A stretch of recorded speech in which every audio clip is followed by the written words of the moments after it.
Bon, les amis, ce début de saison, la saison 2024-2025, là, j'ai du beau monde. Et les beaux mondes, là, je les ai cueillis sur le village olympique de Jeux olympiques paralympiques. Voilà.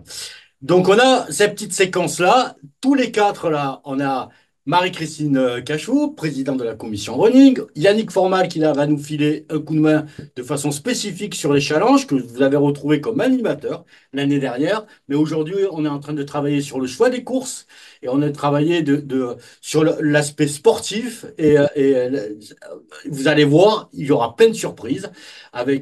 On a Dominique Maradi, c'est la voix de la FFA au niveau des trails, qui a deux, trois petits mots à nous donner sur le challenge, je crois. Et derrière, là, avec sa casquette là-bas, là, c'est l'oiseau là qui nous fait les règlements des championnats, tout ça. Il nous filera un petit peu, il nous donnera, Jean-Jacques Cachou, il nous donnera des éléments sur ce qui a été modifié sur les championnats cette année.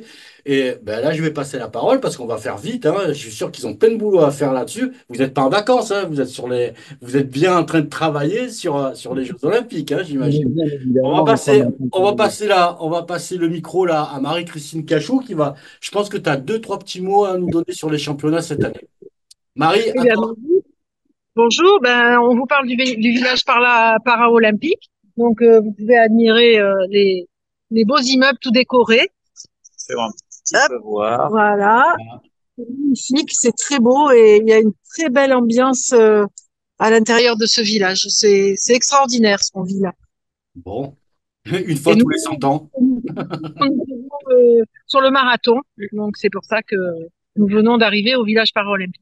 Alors, je voulais vous parler de tous les championnats régionaux qui vont arriver. C'est vrai que maintenant, il faut qu'on envoie un petit peu des informations au club et puis aux coureurs. Donc, pour ce début de saison, on a prévu 4 championnats.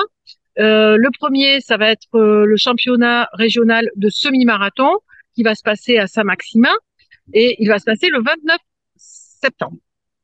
Ensuite, on a les demi-finales et les demi-finales de championnat de France et le championnat régional de 5 kilomètres qui va se passer à Avignon le 6 octobre.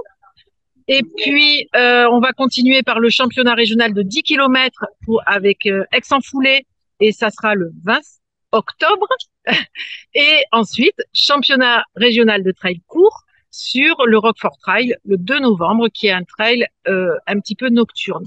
Juste pour les clubs et les coureurs, attention, vous le savez, la Ligue rend ses inscriptions gratuites pour le championnat régional, donc être licencié compétition, mais la plateforme d'engagement ouvre 3 semaines avant l'épreuve. Donc, surtout ne vous engagez pas, les coureurs licenciés compétition, ne vous engagez pas sur les sites d'inscription, surtout pas. Il y aura de la place, on vous fera la place, ne vous inquiétez pas. Et comptez bien que c'est chaque lundi, 3 semaines avant le championnat, que la plateforme d'engagement ouvre sur la Ligue.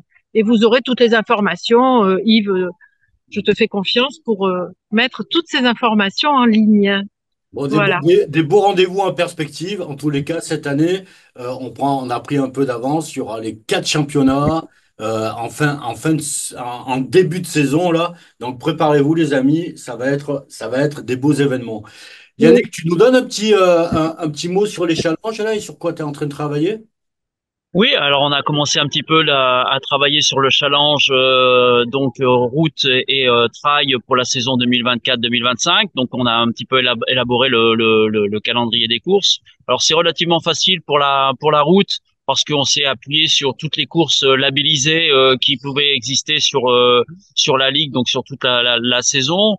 Pourquoi les courses labellisées? Parce qu'on est sûr d'avoir une fiabilité dans les résultats, dans les distances et dans l'organisation, parce qu'on est sur des épreuves qui tiennent la route, comme on dit, hein, avec des jurys conformes. Enfin voilà. Donc là, les courses sur route, il y aura à peu près une 25 de souvenirs, 25 dates retenues pour le challenge route. Donc de quoi faire plaisir à l'ensemble des coureurs et des courses qui se répartissent sur tout le territoire de la ligue pratiquement, avec juste un petit manque sur le département 05 parce qu'à l'heure actuelle il y a pas de course, il y a plus de course stabilisée sur ce département-là. Ouais, bon, voilà, il y a de quoi faire. Après, on a aussi travaillé sur le challenge trail. Alors là, c'est un petit peu plus difficile parce que on n'a pas beaucoup de trails labellisés au niveau de la ligue. Donc tous les trails labellisés seront forcément dans ce challenge trail. Et puis on est en train de travailler avec des organisateurs, des gens compétents. On sait qu'il y a des organisations effectivement qui ne sont pas labellisées, mais des organisations qui tiennent la route.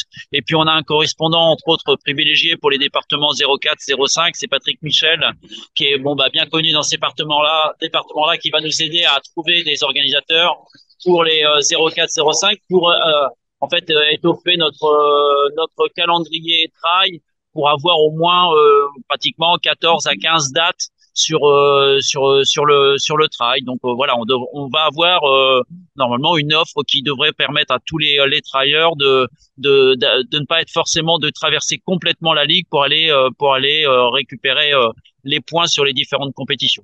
Donc voilà un petit peu où on Merci. en est. Merci Yannick, donc une grosse évolution, un gros développement qu'il y aura sur le Challenge Trail de la Ligue avec Ouais. des courses emblématiques de chaque département. Dominique, un petit mot sur le Challenge National Trail? Oui, bonjour. Alors, je vais revenir sur ce que disait Marie-Christine, à savoir que donc le Roquefort Trail, qui fait partie également du championnat régional et qui a lui un label national qui s'appelle plus label national, mais s'appelle label argent, va faire partie, cerise sur le gâteau, du Challenge National Trail. Ce sont 12 trails qui sont sélectionnés sur tout le territoire français. Dont les profils sont un peu différents. Il y a 2 trails plaines, 2 trails moyenne montagne, 2 trails haute montagne, et ce sur trail long et trail court. Et les coureurs athlètes avec une licence compétition qui font ces trails ont droit à un classement spécial. Et ce classement, suite à ce classement, il y a des dotations financières assez considérables puisque le premier gagne 6 000 euros. Ouais, c'est Donc, pas mal. Je vais m'y mettre, hein. et c'est dégressif, bien sûr, 6 000, 5 000, 4 000, 3 000, 2 000, etc. Et voilà, donc c'est très intéressant, aussi bien pour le trail long que pour le trail court. Et le challenge, et donc le Roquefort Trail fait partie de ce challenge cette année. Donc Voilà. c'est carton plein pour le Roquefort Trail cette année, il fait partie des challenges, il est championnat régional trail Voilà. court et il fait partie du challenge national de trail. Écoute, Et, grosse date pour ce challenge et cette année. bien sûr, qualificatif au championnat de France 2025. Et Voilà. évidemment, Pour qualificatif. terminer. Jean-Jacques, un petit mot sur... Alors, c'est Monsieur Règlement des championnats aussi, entre autres, hein, entre autres choses. Euh, j'ai cru entendre qu'il y avait quelques évolutions sur les règlements des championnats. Oui, alors simplement bonjour à tous. Simplement, ce qu'on pourrait dire, c'est que bon, la mixité est très importante au niveau de notre sport. Et pour le classement de l'ensemble, on va faire en sorte que l'ensemble de nos championnats, les classements par équipe intègrent systématiquement un homme ou une femme dans une équipe. Ça veut dire qu'en fait, on est une équipe va être obligée d'être mixte pour. Enfin, de toute façon, on prendra les systématiquement avec un homme, une femme en temps D'accord. dans chaque équipe. C'est important. Bon, du coup, on favorise la mixité dans les clubs, on favorise cette cohérence-là. Donc, ça veut dire que sur les championnats régionaux, il n'y aura plus de podium pour les équipes masculines ou les équipes féminines. Il n'y a que des podiums sur des équipes mixtes. C'est ça, hein? Des équipes mixtes, donc en intégrant systématiquement un homme et une femme et une équipe de trois, quoi. T'as un petit mot sur la formation aussi, parce que je crois que tu t'occupes de façon active de la formation.